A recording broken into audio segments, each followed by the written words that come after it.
Trail 9 is officially listed as 6.2 miles, trailhead to summit, but rangers refuse to measure it anymore.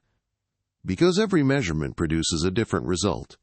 GPS shows 8.4 miles. Pedometer shows 4.1 miles. Survey wheel shows 11.7 miles. Map measurement shows 6.2 miles. All hikers complete the trail in the same time. All arrive at the same summit. But the distance they walk changes depending on how they measure it. One ranger hiked it with 3 different GPS units running simultaneously. All 3 showed different distances. And when he checked the tracks afterward, they showed him walking in 3 different directions at once. Rangers don't measure Trail 9 anymore. They don't include distance markers. They don't provide mileage estimates. They don't answer questions about how long the trail is. Not because the trail changes length, though it might, but because Trail 9 doesn't exist in a single location. The trailhead is in one place. The summit is in another place. But the space between them isn't connected by distance as we understand it. It's connected by something else. Something that makes GPS satellites track you in 3 locations simultaneously. Something that makes a mechanical survey wheel count different rotations than your feet count steps. Something that makes the distance between 2 fixed points change depending on what tool you use to measure. And every ranger who tried to map Trail 9 precisely, who tried to reconcile the impossible measurements, who tried to prove which distance was correct, was found at the summit with no memory of the hike. No memory of the trail. No memory of the distance they traveled. Just the certainty that they had walked somewhere that distance doesn't work the way it should, where measurements lie, and where the space between here and there depends on how you look at it. Tonight we follow 3 accounts, each describing attempts to measure Trail 9, each ending with impossible data and memory loss, and each revealing that the trail doesn't lead from point A to point B through normal space. It leads through something else. Something that exists in multiple places at once. Something that makes distance meaningless. And something that doesn't want to be measured. The first account comes from Ranger Thomas Mercer, a 15-year veteran who worked trail maintenance and believed every physical space could be accurately surveyed with proper equipment. Mercer was methodical, precise, the kind of ranger who measured everything twice, trusted instruments over intuition, and kept detailed logs of every trail modification, every benchmark, every survey marker he installed. On April 3, 2017, Mercer was assigned to conduct a standard trail audit of Trail 9, measure the official distance, verify trail markers, document any discrepancies for the annual park map revision. Standard procedure, routine assignment. He began at 7:42 a.m. at the Trail 9 trailhead with professional-grade equipment, a GPS unit accurate to within 3 meters, a mechanical survey wheel that clicked with every revolution, and a pedometer calibrated that morning. He started hiking, recording data, documenting the trail. At the 1-mile marker installed in 1998, clearly labeled Mile 1, Mercer checked his instruments. GPS, 1.4 miles from trailhead. Survey wheel, 0.8 miles. Pedometer, 1.1 miles. Mercer stopped walking. His chest tightened, not from exertion in the mild morning air, but from the way 3 different instruments, measuring the same walk along the same trail, produced 3 different results. He checked his GPS unit, functioning normally, satellite lock strong, no error messages. He checked the survey wheel, mechanism working perfectly. Rotation counter advancing correctly. He checked the pedometer, step count accurate, stride length calibrated. All 3 instruments working properly. All 3 showing different distances. Mercer radio dispatch. Trail 9 audit team to base, reporting instrument discrepancy, requesting verification. Go ahead, Trail 9. I'm at the 1-mile marker. GPS shows 1.4 miles traveled. Survey wheel shows 0.8 miles. Pedometer shows 1.1 miles. All equipment calibrated this morning. All functioning normally. A pause. Then his supervisor's voice, Patricia Vance, careful and measured. Ranger Mercer, what does the trail marker say? 1 mile. And you're certain you started at the trailhead? 0 point. Affirmative. All instruments zeroed at trailhead at 0742 hours. Another pause. Longer this time. Ranger Mercer, continue to the summit. Document all readings. Do not attempt to reconcile the measurements. Report when you reach the top. Mercer felt his hands start to shake, not from cold, but from the way Vance's voice carried a tone he'd never heard before. Not surprise, not confusion, recognition. As if this had happened before, as if she knew what he would find. He continued hiking. At each mile marker, he recorded data. Mile 2 marker, GPS 2.9 miles, wheel 1.5 miles, pedometer 2.3 miles. Mile 3 marker, GPS 4.1 miles, wheel 2.4 miles, pedometer 3.2 miles. The discrepancies were growing, not random variation. Systematic divergence, as if each instrument measured a different version of the same trail. At the mile 4 marker, Mercer noticed something that made his throat close. His GPS track. He pulled up the map display, showing his path from trailhead to current position. The track didn't follow Trail 9. According to GPS, he'd walked northeast from the trailhead, then curved northwest, then switched back southeast. But Trail 9 runs directly north, straight line from trailhead to summit. No switchbacks, no curves, just a steady northern ascent, visible on every topographic map. Mercer looked at the trail ahead of him, straight, heading north, exactly as it should be. He looked at his GPS screen. The track showed him walking in curves and angles that didn't match the terrain he could see with his own eyes. His vision started to tunnel, peripheral gray creeping in, that first stage of panic where the body recognizes something fundamentally wrong before the mind accepts it. He checked the survey wheel. It showed 3.1 miles traveled. He counted his steps mentally, approximately 200 steps at his stride length, roughly 4.2 miles. GPS, 5.3 miles. Trail marker, 4 miles. 4 different measurements of the exact same walk. All different. All impossible. Mercer continued to the summit. He had to know, had to see what the final measurements would show. He reached the summit at 11:16 a.m. Trail 9 is officially 6.2 miles, trailhead to summit. His instruments showed GPS 8.4 miles, survey wheel 4.1 miles, pedometer 5.7 miles.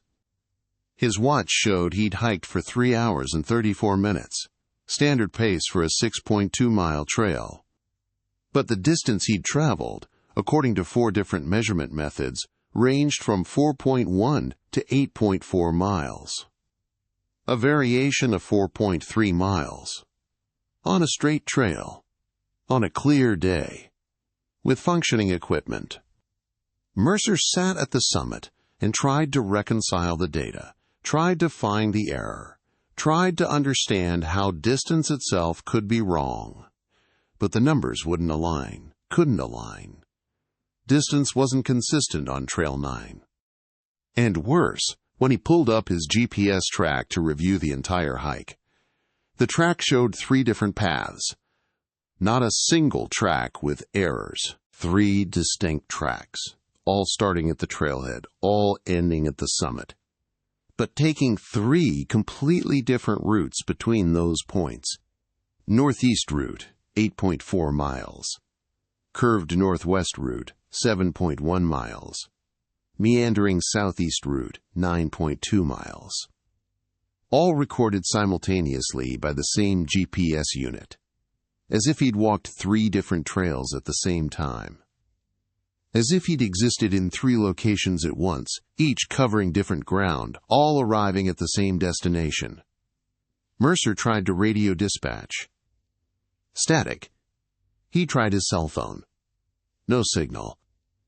He was alone at the summit, staring at data that proved he'd walked in 3 directions at once, that proved distance was meaningless on Trail 9, that proved something about the space between trailhead and summit didn't follow the rules of geometry or physics or basic reality.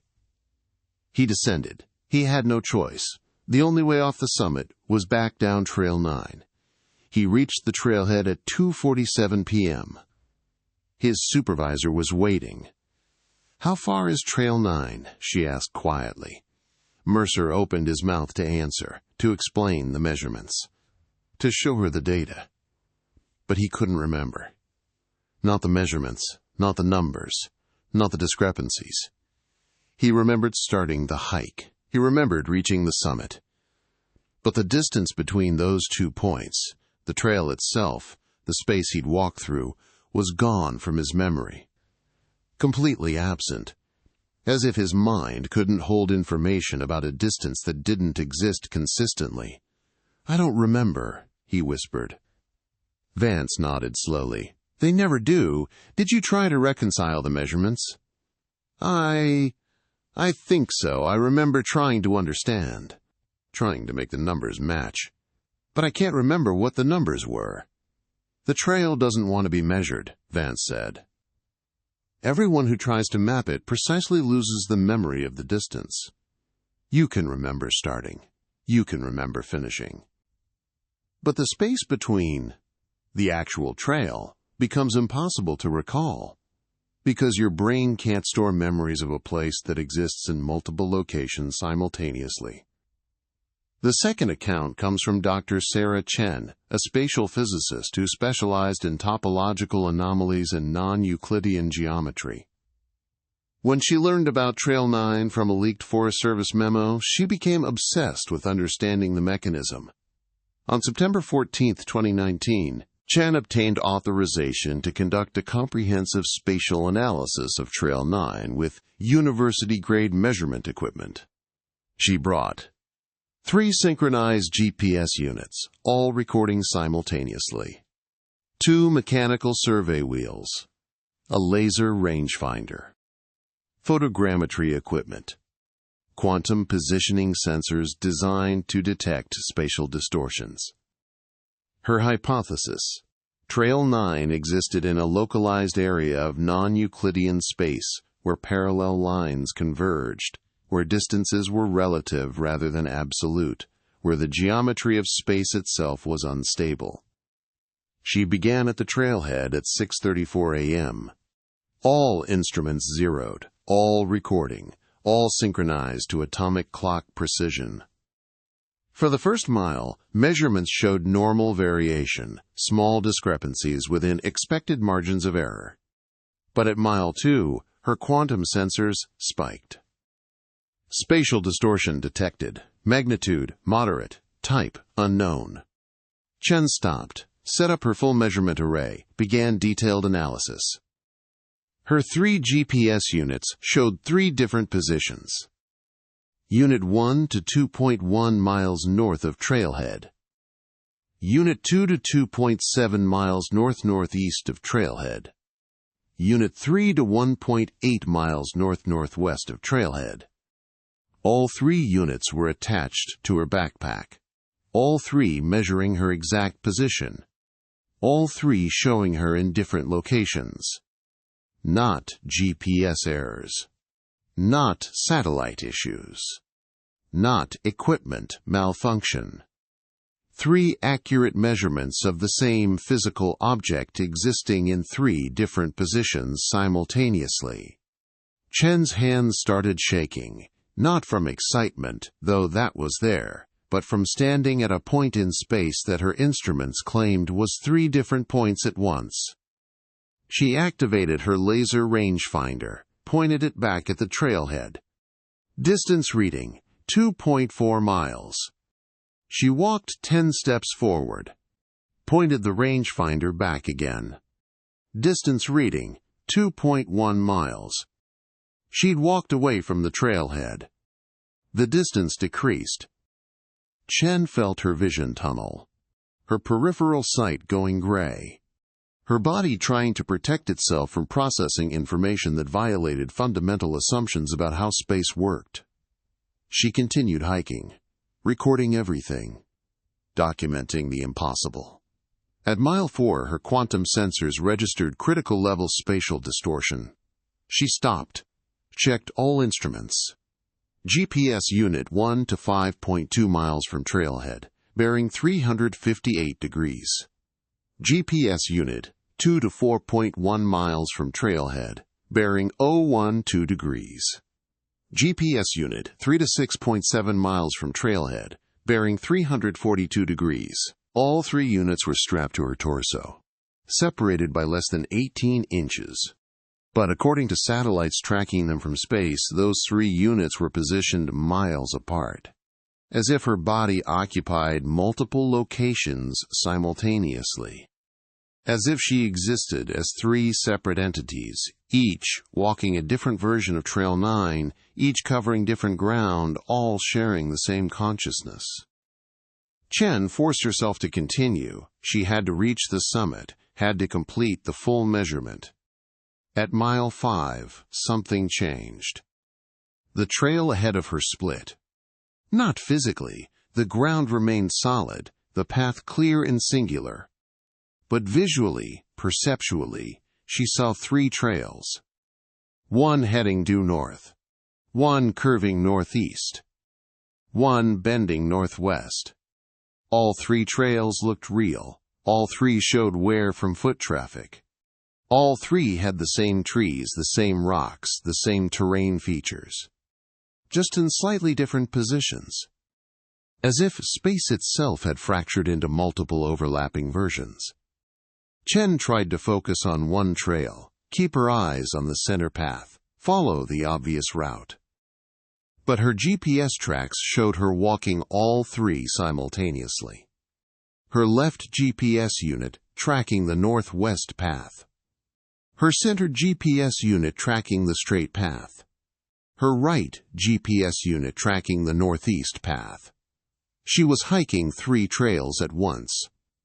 Not in sequence, not switching between them. Simultaneously.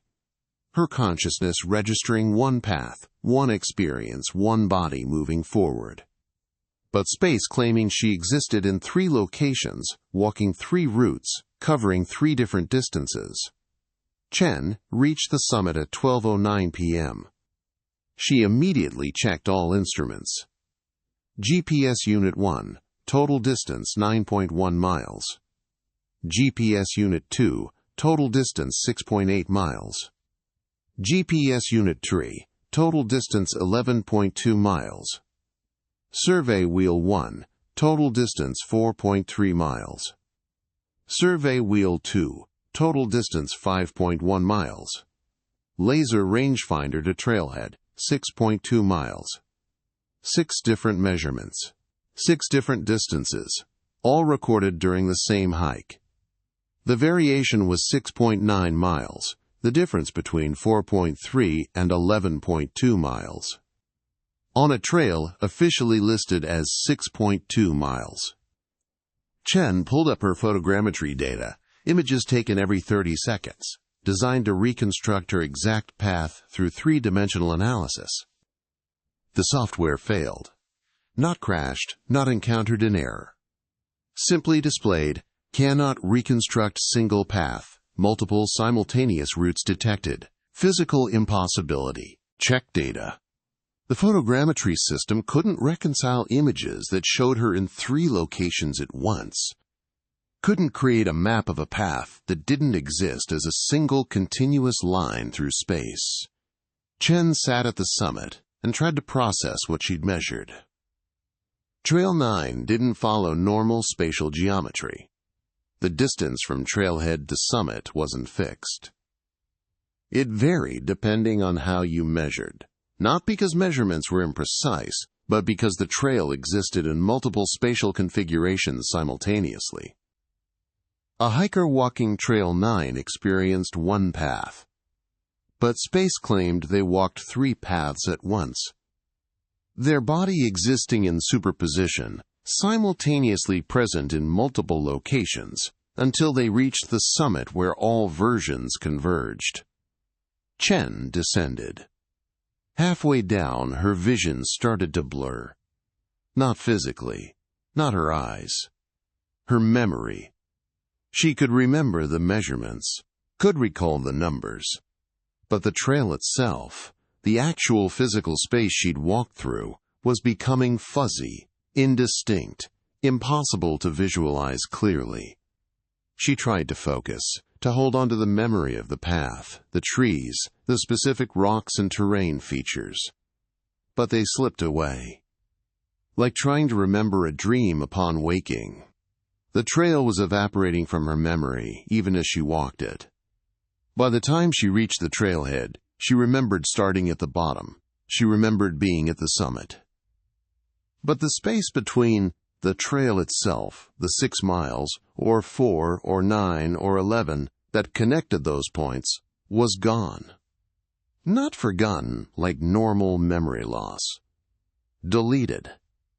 As if her brain couldn't maintain memories of space that existed in multiple configurations, as if the neurology of spatial memory required consistent geometry, as if Trail 9 had erased itself from her mind because human consciousness couldn't hold the concept of being in 3 places at once. The third account is the most disturbing, because it involves a ranger who hiked Trail 9 with the intent to measure nothing, to simply walk the trail without instruments, without recording, without trying to quantify distance. This is the story of Ranger David Webb, who believed the measurement problem was caused by attempting to measure, who thought that simply experiencing the trail would avoid the spatial distortion. On June 8, 2023, Webb entered Trail 9 at 8:15 a.m. No GPS, no pedometer, no instruments of any kind. Just boots and a water bottle. He would walk to the summit, experience the trail naturally, avoid the measurement paradox by not measuring. He hiked for what felt like 3 hours. Normal pace. Normal terrain. Normal trail. He reached the summit at 11:22 a.m. Standard time for a 6.2-mile hike. But when he descended, he emerged at the trailhead at 2:40 p.m. Standard time for a 6.2-mile descent. Total trail time, 6 hours and 25 minutes. Standard time for 12.4 miles total. Webb checked his watch, verified the times, calculated the distance. Everything normal. Until he reviewed the trail register at the trailhead. Hikers sign in before ascending. Sign out after descending. Standard park protocol. Webb's sign-in time, 8:15 a.m. But the register showed 3 additional signatures. David Webb, 8:15 a.m., Trail 9. David Webb, 8:15 a.m., Trail 9. David Webb, 8:15 a.m., Trail 9. 4 signatures. Same name, same time, same handwriting. He hadn't signed in 4 times. He'd signed in once. But the register showed 4 entries. Webb's hands started trembling, not from fear, not yet, but from staring at his own handwriting repeated 4 times in a register he'd only signed once. He checked the sign-out column. David Webb, 2:40 p.m., Trail 9. David Webb, 2:40 p.m., Trail 9. David Webb, 2:40 p.m., Trail 9. David Webb, 2:40 p.m., Trail 9.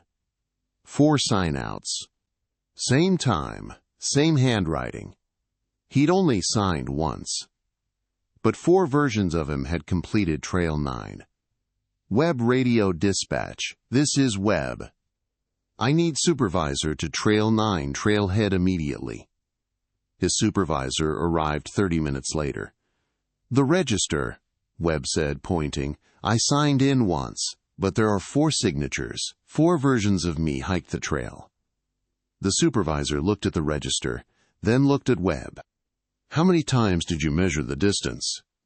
I didn't. No instruments, no measurements, that was the point.